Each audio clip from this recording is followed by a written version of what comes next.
perubahan waktu dekat Malaysia ni tak jadi cuma sekali, tapi jadi banyak kali jugalah.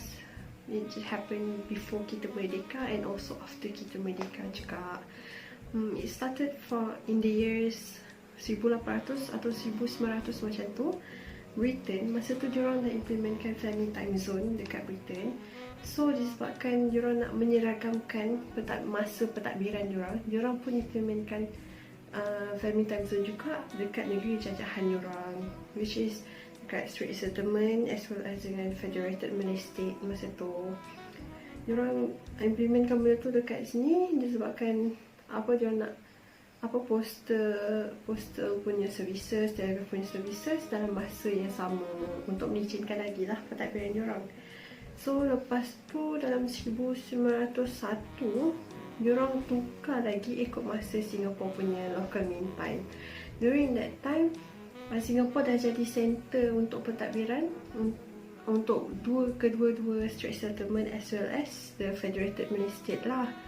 Masa tu kalau ikut Greenwich punya mean time, Singapore is just like 6 hours and 55 minutes macam tu, ataupun 7 hours like that.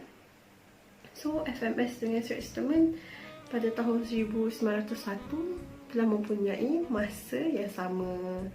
Dan pada tahun 1933 pula, British diorang perkenalkan ordinance yang bernama Daylight Time Saving.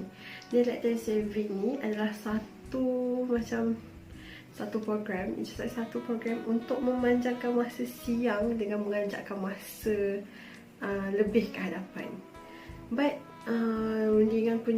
ordinance tu cuma dikuatkuasakan pada tahun 1941.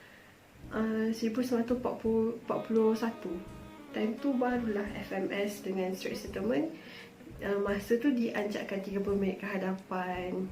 So kalau tadi aku cakap Greenwich Mean Time Singapore just like 6 hours 55 minutes atau pukul 7, dianjakkan 30 minit jadi 7.30. But 1 year after implementations of Daylight Time Saving tu, British pun kena serang. Tanah Melayu pun kena serang dengan Japan. Time Japan datang, diorang tukar lagi ikut masa dekat Tokyo, which is waktu ni perbezaan masa Tokyo dekat dengan kita sekarang adalah 1 jam lebih ke hadapan. Reasonnya sama je. Reason dia adalah untuk menyeragamkan pentadbiran dekat negeri asal dan juga negeri jajahan. Tapi it's only last for 4 years.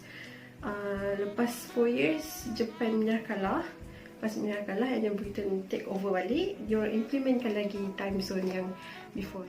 Now aku nak cerita pula perbezaan waktu antara West Malaysia dengan East Malaysia. Yes, betul, memang ada perbezaan waktu dia, tapi dulu tau, sekarang tak lagi. Okay, please get rid of that thoughts from your mind. Sekarang kita tak ada perbezaan waktu pun antara Malaysia Timur dengan Malaysia Barat.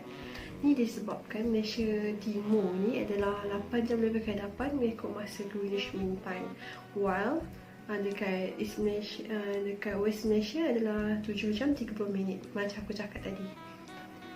Siapa yang in charge untuk menyelaraskan masa waktu tu? Jawab, untuk menyelaraskan masa dekat Sabah dan Sarawak dan Semenanjung Malaysia ni adalah Perdana Menteri keempat kita, iaitu Tun Dr. Mahathir Mohamad.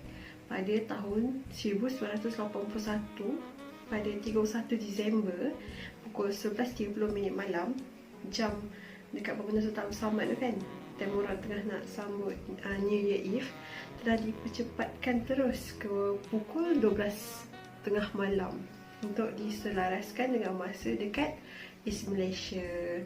So disebabkan pelarasan masa inilah waktu piawai Malaysia diperkenalkan dan digunakan sampai ke hari ini. Jadi tiada lagi lah perbezaan masa antara Semenanjung Malaysia dan juga Sabah dan Sarawak. Kita guna masa yang sama je, Wak. Maksud dia pukul 8 dekat KL, pukul 8 juga dekat Kuching, pukul 8 juga lah dekat Kota Kinabalu. So you don't have to ask anyone from Borneo about pukul berapa sekarang, masa macam ni. Jangan nak acah pergi overseas sangat kalau dah sampai dekat Sabah Sarawak.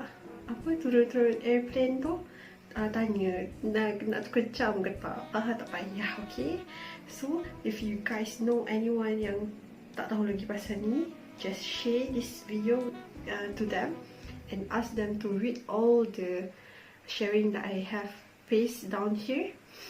And if you guys have any recommendations or any additional info, you can contact me from through my emails, through my social media, so I can add your info below here on the description. Thank you for watching and wassalam.